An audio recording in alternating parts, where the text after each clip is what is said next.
Setiap hari kita syahadat, menyatakan keimanan tapi semu, palsu. Tidak ada ingat-ingatnya sama Tuhan. Itu yang menyebabkan hati kita tidak tenang. Akhlak kita, pribadi kita, yang dikatakan bahwa di perguruan figur atau suri tauladan kita itu junjungan Nabi besar kita, Nabi Muhammad Shallallahu Alaihi Wasallam. Akhlak beliau itu akhlaknya Al-Quran.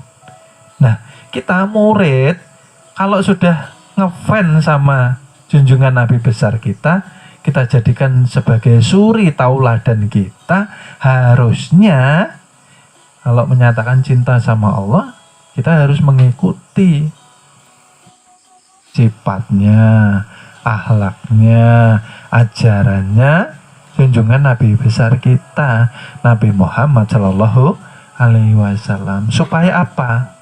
Menjadi rahmatan lil alamin itu yang pertama adanya di dalam seluruh badan jasmani. Iringi dengan rasa syukur, okay? Seperti apa? Ibadah yang dikatakan sholatul ibadah yang secara kontinu, secara berterusan, okay? Tidak ada hentinya. Ketika gerak napas masuk dalam hati kita ucapkan, okay? Itu maksudnya huwa itu maksudnya dia, okay? Sudah ada di dalam surat Al-Ikhlas, Qul huwa, katakan bahwa dia. Nah, jadi jangan lagi mencari sibuk dalilnya, itu sudah jelas. Qul huwa Allah. Nah, ketika keluar napas, rasakan bersama dalam hati menyebut nama. Berarti apa maksudnya? Ya inilah Allah yang maha besar, yang bisa menghidupkan kita. Nah, dirasakan. Kalau kita sudah merasakan kan berarti kita paham. Kalau sudah kita paham kan akhirnya kita tahu diri. Kalau sudah tahu diri ya lambat laun kita akan menjadi baik.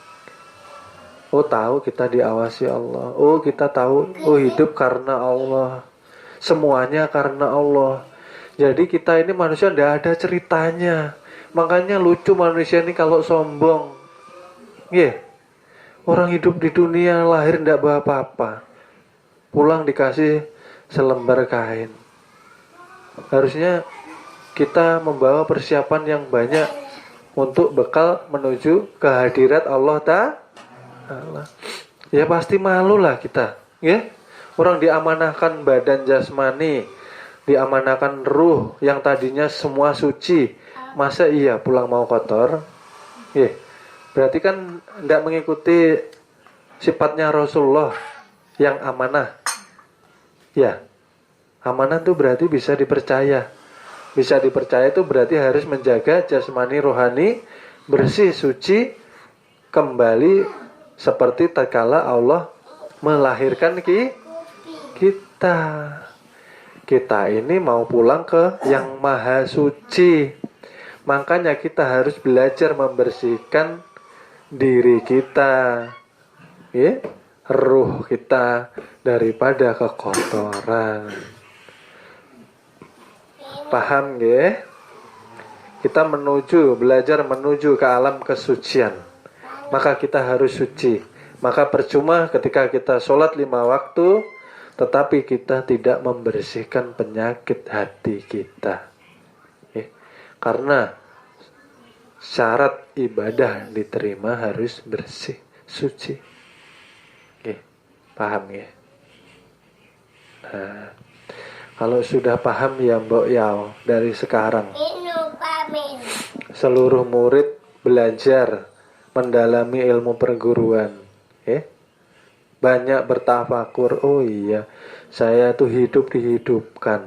Nah, melihat dibantu dengan penglihatan Allah Ta'ala. Coba tidak dibantu penglihatan Allah. Punya mata tidak bisa melihat. Mayat itu punya mata sama punya mata. Tapi bisa melihat tidak? Tidak bisa. Karena apa? Karena tidak ada ruh.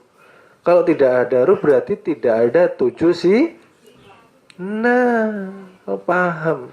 Kalau paham ya, mbok ya. Dibaiki ibadahnya. Kita ini loh sudah jelas saya katakan tadi. Tujuan kita itu negeri akhirat. Negeri akhirat tujuan kita.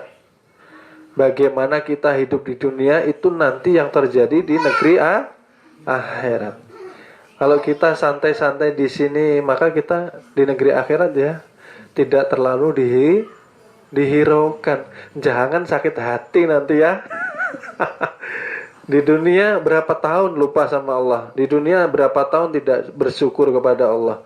Di dunia berapa tahun kita tidak mengakui kebesaran Allah. Nah, makanya banyak istighfar. Astaghfirullahaladzim, astaghfirullahaladzim, astaghfirullahaladzim. Itu nah tengah malam. Minta ampun sama Allah tuh nah. Oke. Maka kan saya bilang, setiap embusan napas itu nanti ada pertanggungjawabannya. Itu yang harus kita ingat. Makanya iringi dengan ibadah, gerak napas iringi dengan ibadah. Itu nanti akan menimbulkan mahabbah, menimbulkan cinta kepada Allah, kepada Rasulullah Sallallahu Alaihi Wasallam. Itu loh, kita ini loh hamba. Kita mau menuju Allah saja harus melalui perantara Rasulullah. Tidak bisa kita mau loncat langsung kepada Allah. Itu membuktikan bahwa kita ini tidak ada apa-apanya. Tidak ada cerita kita ini. Yang ada Allah dan Rasulullah setiap saat. Hanya Allah dan Rasulullah yang tidak terpisahkan di alam semesta ini. Kita ini tidak ada apa-apanya. Makanya kan lucu. Kalau kita belajar ilmu syariat sedikit saja sudah merasa sombong. Belajar ilmu fikih, belajar ilmu nahwu, belajar ilmu shorof, merasa pintar, merasa hebat. Akhirnya timbul apa? Merendahkan orang, ya? Menyalah-nyalahkan orang. Akhirnya merasa diri paling alim, minta dihormati, minta dihargai, ya? Kalau tidak jadi imam besok tidak ke masjid pokoknya. Kalau tidak diundang mulutan pokoknya besok tidak mau lagi datang ke masjid ini lagi. Nah, itu kayak apa? Ilmu syariatnya baik, ilmu fikih nahwu sorobnya baik. Yang jadi masalah ini kalau di hati orang yang belajar timbul rasa sombong, itu yang jadi masalah. Bukan ilmunya yang disalahkan, orangnya yang merasa. Ini tadi yang harus kita perbaiki. Kita bisa belajar kan karena ada kehidupan. Mayat itu diajari alif bata. Kira-kira bisa mengikuti kan enggak? Mayat itu kalau dipelajari. Ini alif, ini ba, ini ta. Sampai keriting kita ngomong nggak bisa ngikuti. Ya, karena apa? Nggak ada hidup. Kalau nggak ada hidup berarti tidak ada 7 sifat. Kalau tidak ada 7 sifat berarti tidak ada ilmu yang dititipkan kepada kita. Ilmu ialah ingat. Apabila kita diajarkan kita bisa mengingat. Ingat itu adanya karena daya hidupnya Allah Ta'ala. Lalu apa yang mau kita sombongkan? Merasa pintar, merasa hebat, bisa ini itu, minta ampun sama Allah. Astagfirullah, astagfirullah. Nah. Paham ya? Nah, jadi hati-hati dalam hidup ini. Melangkah ingat Allah, bekerja ingat Allah. Ya itulah dikatakan bahwa bekerja adalah ibadah. Ialah ketika kita bekerja selalu ingat Allah. Itu namanya kerja ialah ibadah. Kalau bekerja yang diingati nanti dapatnya sekian, nanti harus dapat sekian, nanti harus menghasilkan, itu kerja dengan binafsi, dengan nafsu aluamah. Itu kerja dengan nafsu, bukan kerja dengan Allah, bukan dikatakan kerja ialah ibadah. Itu orang banyak salah paham. Kerja keras, waktunya puasa ndak puasa, bilangnya ini sudah ibadah. Ibadah dari mana? Oh, ndak ada ingatnya Allah Ta'ala. Paham gak? Ciri kita mendapatkan ilmu yang bermanfaat ialah yang dapat membimbing kita menjadi manusia yang tawadu, yang dapat membawa kita dekat bersama Allah, yang bisa membawa kita cinta kepada Rasulullah, yang bisa menjadikan kita mempunyai adab budi pekerti yang baik. Itulah ilmu yang manfaat. Karena banyak ilmu yang tidak membawa manfaat oleh yang mempelajari itu sendiri. Nah, paham ya? Makanya saya bilang, kalau sudah berilmu itu jangan ditampak-tampakkan. Ya, sekarang orang baru belajar gatal sudah. Nah. Masuk pondok pesantren 5 tahun keluar, nah serbannya segonolan segini, nah wah ya. Tiap hari harus jadi imam di masjid. Nah, masuk pesantrennya bagus, mencari ilmunya bagus. Cuman kalau setelah keluar dari pesantren merasa alim, merasa paling pintar, ini yang jadi masalah. Harusnya keluar pesantren itu lebih tawadu, lebih merasa menjadi hamba Allah, tidak perlu menampak-nampakkan ilmunya.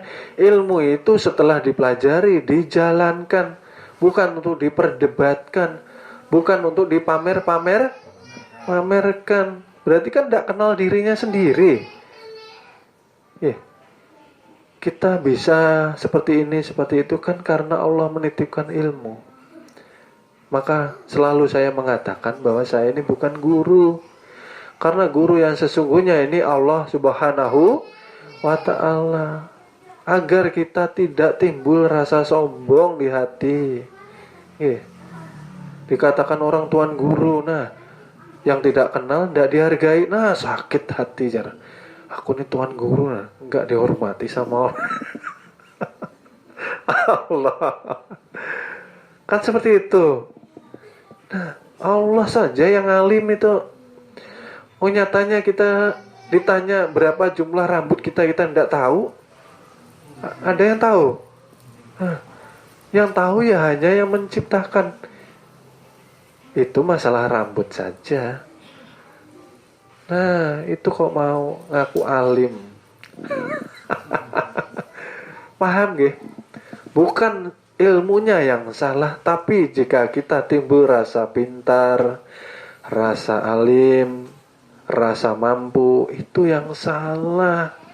Lalu menyalah-nyalahkan orang, mengkafir-kafirkan orang. Dalam hatinya aja banyak lupa sama Allah, ngurusi orang. Allah ya Rabbi. Jadi paham ya. Jadi kita gunanya. Mohon maaf, akan kami lanjut ke episode berikutnya. Terima kasih.